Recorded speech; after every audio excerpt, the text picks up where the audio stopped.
coming from a third world country like Venezuela and moving to the United States created an inverse shock. Yes. Why? Because I was used to not having a lot of resources available and then having all the tools and having everything at my disposition here in America. And I learned to become very, very happy with very, very little. I was not in an environment of abundance. Okay. And I didn't know that America was an environment of abundance because that was my baseline. That's what I understood.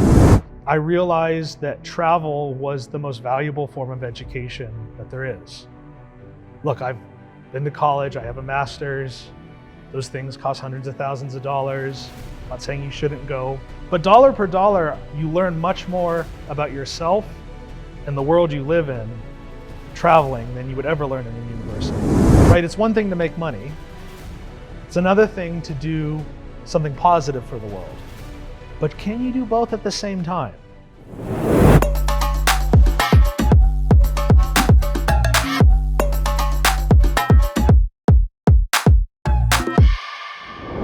Right? It's one thing to make money. It's another thing to do something positive for the world. But can you do both at the same time? Right? That's $1 million question. That's $1 million question. And that's what I try to do with my work, right? Because like I said, I work in national security. So the work I do improves the lives of 350 million people. That's true. And I make enough money to pay my mortgage, which is important. Because if I couldn't pay my bills, I wouldn't be able to do what I do. And so I feel fortunate. Even though I worked for this, I'm still grateful to have attained it, that I get to do good in the world and I get to do well for myself. Good point, good point. And now, talking a little bit about the future. You know, that obviously your life is full of experiences that most people will never have the chance or will never have the chance to live. Especially the fact that you have traveled for more than 50 countries. I think that's a huge accomplishment. I want to point out that I spent very little money doing that. So you travel more on a budget? I did a huge amount of the travel that I've done when I was in my 20s and I had no money. I'm very resourceful. You don't have to be rich to travel the world. You just have to be brave. Amazing, amazing. And I don't want, and I don't mean to interrupt you just because it's that idea. Yes, there are things that I have experienced or things that I have done which other people won't be able to do because of opportunities, right? Okay. Can anyone go to Georgetown University, right? That's a more exclusive experience. Right, but traveling the world is not an exclusive experience in the same way. It's not about connections or money. It's mostly about being brave enough to go and having a passport that can let you get there. So the excluding factors, it's really not money. Look, when I was traveling the world, especially in my early 20s, like I was traveling the world and teaching English. Right? One thing helped me do the other. It's not like I had a trust fund. My family actually wasn't very pleased with me the whole time. They wouldn't have given me a dime to do any of that, honestly. Which I think it makes it more interesting because you are owning the experience in its totality. You know what I mean? You're going for a life experience that you know is gonna be fulfilling and rich in knowledge and in a lot of things, and you are making the effort to make it happen. So it makes it more adventurous, if you could call it like that. But now talking about a little bit about the future. Now with all of this, all the life experiences and the line of work you perform, which I think is very interesting and is required, is basically required by the governments. What do you have in mind for the future? Like, what's the legacy you want to leave in terms of family, in terms of continuous improvement, in terms of traveling, if you still have plans to travel? the rest of the world? Well, for the record, I obviously slowed down the last couple of years in traveling, but this December, I'm going to Hong Kong, I'm going to Vietnam, Cambodia, Thailand, and Singapore. So it is starting up again after a little bit of a break. Obviously, the world went fucking crazy over the last few years, and I took some time off and stopped traveling for a while. Oh, the world took a break from us, I think. Yeah, exactly. And so I'm just about to get back into it. But the future, it's interesting that you ask me, like, what do I want my legacy to be? Because I honestly don't know. And it's not that I haven't thought about it. It's not that I don't care about it. And like, let me make a point. Like, I think the reason we care about legacy is the fear of death. That's my opinion. And that's why people talk about it, because, if I'm not going to live on, then maybe people remember me. Or, maybe the afterlife is just the legacy you leave in the world. I actually think it comes down to the reality that we're all going to die someday, and that life is temporary and it's shorter than we wish it was. So is really, so I've been spending this time thinking, I'm like, is the fact that I think about my legacy all the time really just an indication that I'm trying to cope with the reality of life and death? And the reason I point that out to you is because, like, you could have a really big legacy, but then everyone's going to forget anyways. Yeah.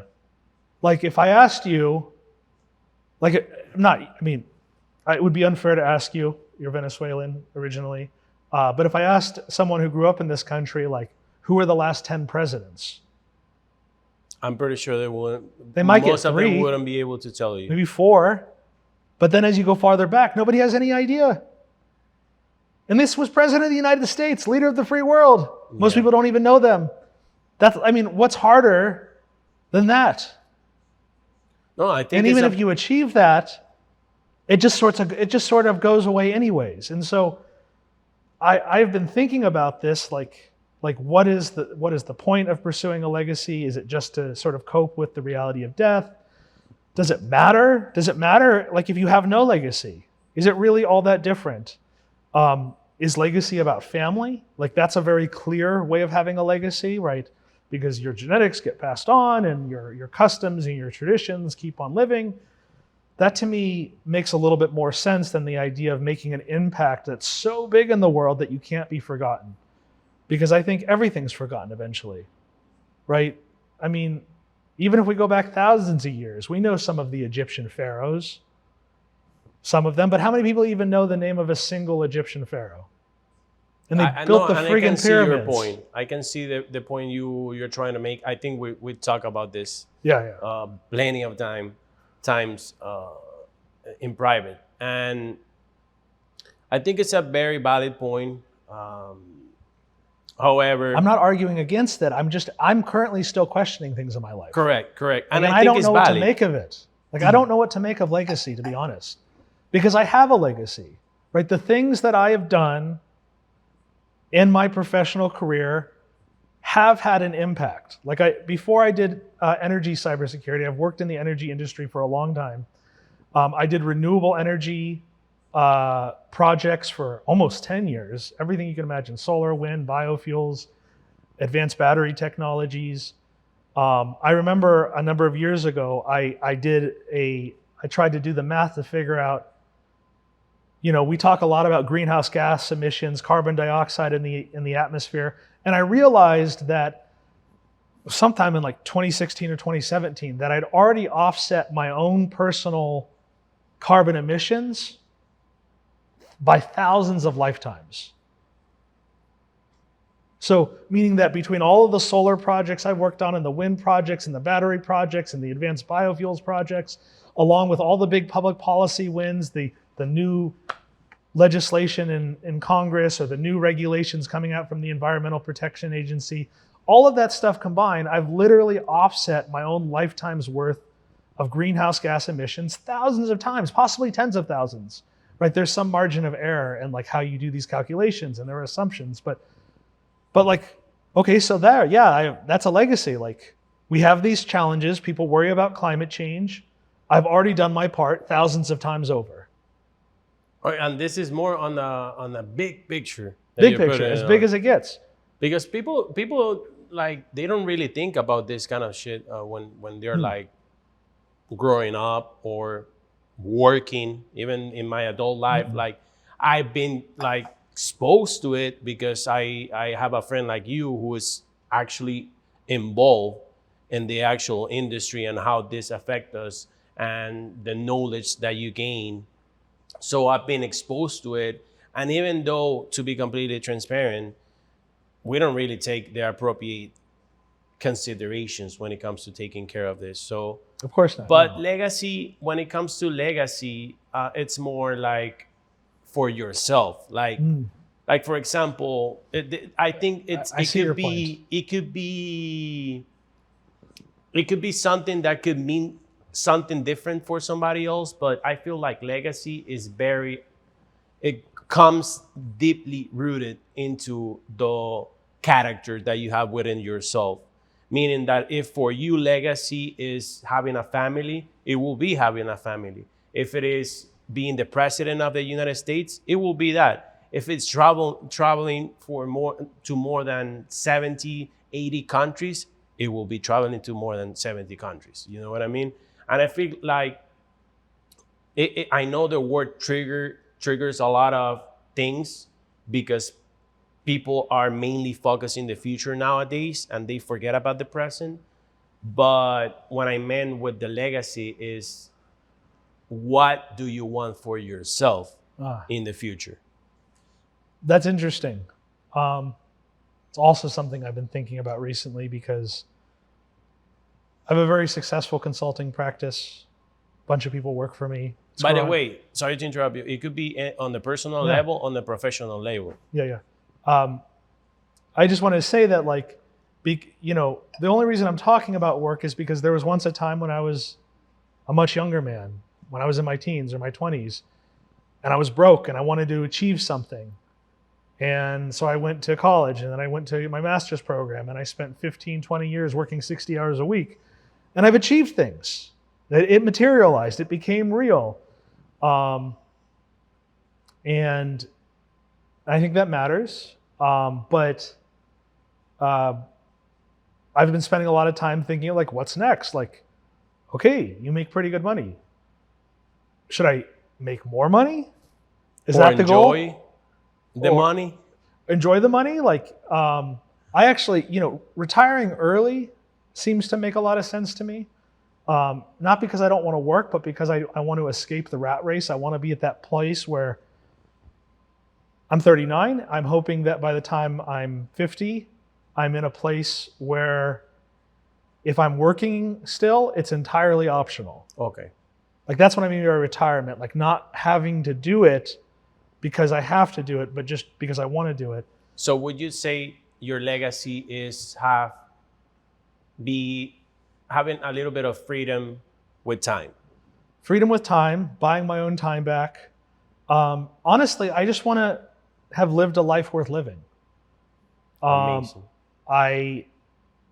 We're all going to be in a place where we're so old that we can't even wipe our own ass at some point, which is a sad thing to admit, but it's true. But it's the nature. It's the nature of it. I don't want to be in that place and feel like there was a sense of waste. Okay. I feel you. I feel you. I want to have lived the best that I could. So even with the mistakes, even with the regrets that I'm inevitably going to have, because I don't think you can have a life without regrets, I want to know, well, hell, Steve, you sure as well did the best you damn could. And that was a pretty crazy journey you were on. Absolutely. That's really my goal. But yeah, it's been a thing. I want to admit that if you asked me 10 years ago, I could have told you my 10-year plan. Like, this is where I'm going to be and this is how I'm going to get there and there's my strategy.